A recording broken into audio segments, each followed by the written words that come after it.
Good evening from London. Welcome to Piers Centre. It's good to be back, and it's good, but it's Pride Month, which, of course, used to be about celebrating gay rights, and quite right too, but it's now mostly about advertising campaigns by brands celebrating their own righteousness. Big businesses love to signal their virtue in English-speaking countries where gay rights have been hard-fought and hard-earned, but not so much in the Middle East, where it's often illegal and punishable by death. And with everything from burgers to banks and beers now bedecked in the rainbow flag, companies have to work a little bit harder to prove just how virtuous they are. Glamour magazine has chosen to make Logan Brown its Pride Month cover star. "I'm a pregnant trans man and I do exist," he said. "No matter what anyone says, I'm living proof." Well, living proof of what? Logan is living proof that biological women can get pregnant, as hundreds of biological women do every single year. That's it. That's all this proves. This is precisely where this movement loses everyone with a shred of common sense. It's not about trans people. It really isn't. Most people watching this have probably never even met a trans person. Most people, including me, who have, just want equal rights and respect for anybody who suffers from gender dysphoria, who genuinely believes they're born into the wrong body. This is about the increasingly hysterical campaign to make us all believe the sky is green and the grass is blue, and that anyone who disagrees is a hateful transphobe and a bigot.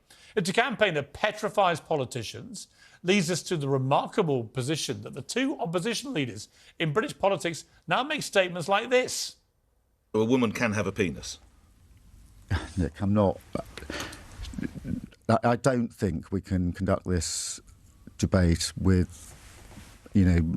Sorry, have I offended you in some way? No, it's just... I just... Can a woman have a penis? Well, I've just answered that question. They can. Listen, I've made it really clear that if people, the vast majority of people will have the same gender as their biological sex, but a small number won't. So a woman can have a penis? Well, quite clearly.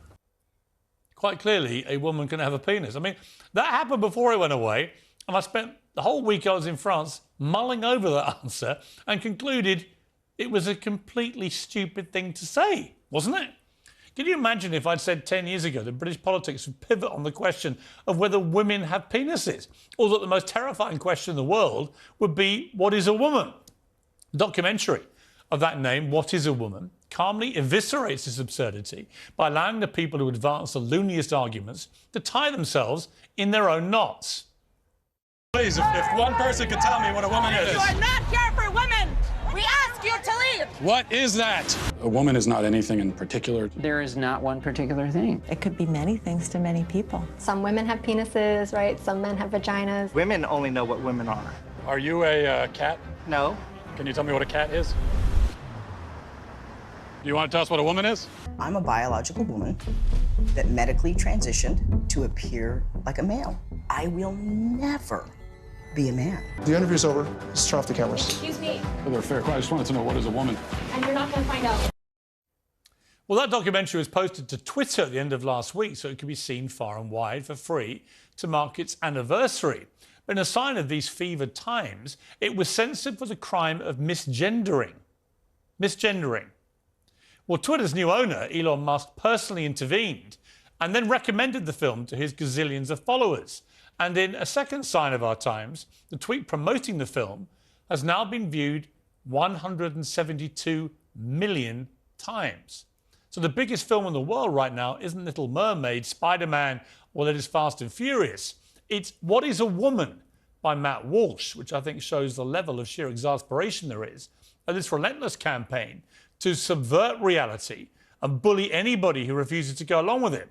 For the avoidance of doubt, a woman is an adult human female. That's it. Beginning and end.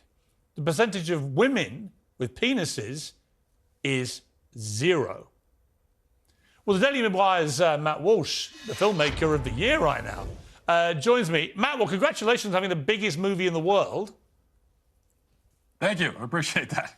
It's been a staggering week for you. I mean, it was a great film when I watched it originally, because it just basically kept asking the same question I've been asking on the show for the last year. But it's a question which flummoxes everyone from Supreme Court justices to male politicians here to anyone you care to think of in public life. When you put it on Twitter and then it got suppressed and then Elon Musk intervened, what was your feeling about that whole process? Well, when they first decided to censor it, it was kind of this feeling of, oh, well, here we go again, because this is what we're used to from big tech. It's every single big tech platform is run by the radical far left, and especially on this particular issue, they don't want you to talk about it. They don't want it acknowledged. There are basic truths that aren't allowed to be discussed. We were just demonetized by YouTube on misgendering grounds, just a couple of weeks ago. We thought that Twitter would be different under Elon Musk, and then they kind of pulled the rug out from under us. And at first, for me, it was sort of this, okay, well, I guess Twitter is the same as all the rest of them, until Elon Musk, as you say, intervened. And next thing you know, where there are resignations and all these sorts of things happening over at Twitter in their brand safety department, which makes it clear that no, in fact, Twitter is the one exception. It's the one major big tech platform where free speech is allowed. So I was happy that, of course, how it worked out, but also that this film, on top of dealing with the gender issue, also could succeed in really a victory for free speech. I think it's a really important victory for free speech, because if it had gone the other way and Twitter had decided to keep this film censored, then that would set a really dangerous precedent, I think, for all the other platforms. Yeah, no question. Elon Musk said this in reply to someone who tweeted him. This was a mistake by many people at Twitter, talking about the suppression of your film. It's definitely allowed. Whether or not you agree with using someone's preferred pronouns, not doing so is at most rude and certainly breaks no laws.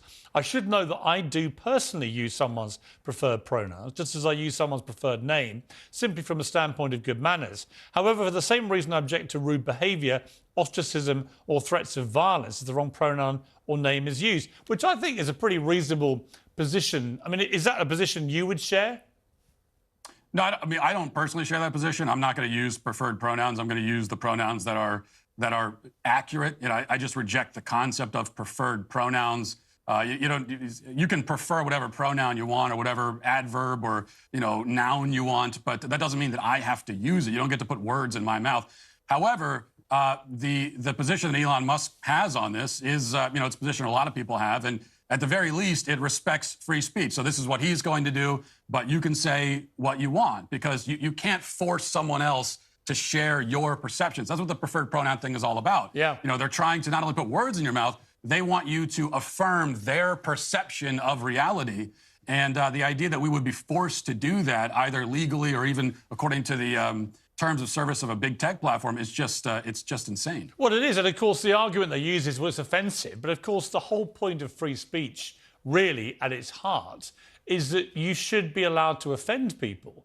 I mean, that's the point of free speech. It's not that everyone agrees with each other. It's that you should be able to vehemently disagree or be offensive or rude if you want, and people should be able to tolerate that, because that's what happens in a free society with a thriving democracy that believes in free speech.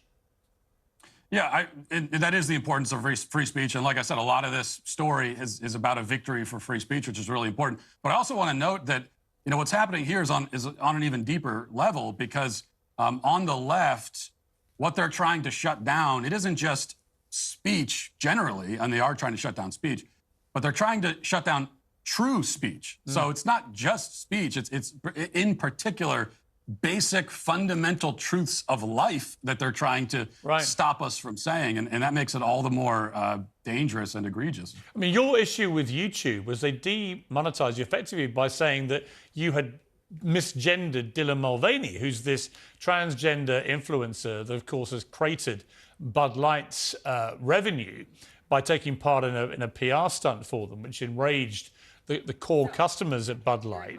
What did that whole thing tell you? I mean, A, what happened to you guys in terms of the way YouTube responded, but also about what happened to Bud Light?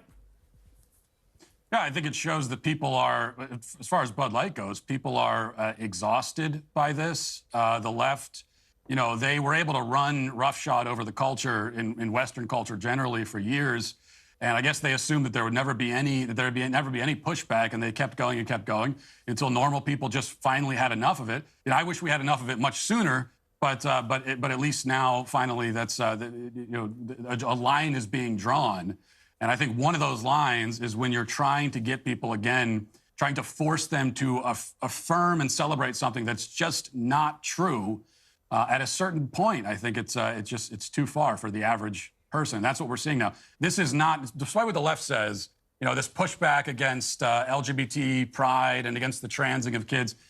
This is not some sinister right-wing, well-funded conspiracy. This is really a groundswell thing. This is grassroots. These are just normal people who've had enough of it. Yeah, I completely agree. And in Dylan Mulvaney's case, I mean, Dylan Mulvaney identified as a gay man until last year. And a lot of women have been genuinely outraged that Dylan Mulvaney has been putting out these videos effectively mocking women, actually, if you look at them. And that's been my problem with what Dylan Mulvaney's done. So Dylan Mulvaney can call herself whatever she wants. I don't care. What she can't do, I don't think, is make millions of dollars mocking the concept of womanhood when, until last year, she identified as a gay man and is clearly a biological male. And it's also the irony that we hear so much about the dangers of appropriation these days, even when it comes to things like Halloween costumes, where someone is clearly just having fun and they put on a Native American Halloween costume, whatever it may be. We're told that that's horrifically racist and it's demonizing and it's a caricature of the person you're wearing the costume of. Well, that's exactly what Dylan Mulvaney is doing. He's making a caricature of womanhood. This cover of Glamour magazine involving Logan Brown, who is a trans man, appearing to be a pregnant man on the cover. But of course, Logan Brown is a biological female. So it's actually a pregnant female that we're looking at on the cover. When a magazine, a mass market, mass-selling women's magazine like Glamour does that to celebrate Pride Month, what does that say about where we've come to as a society?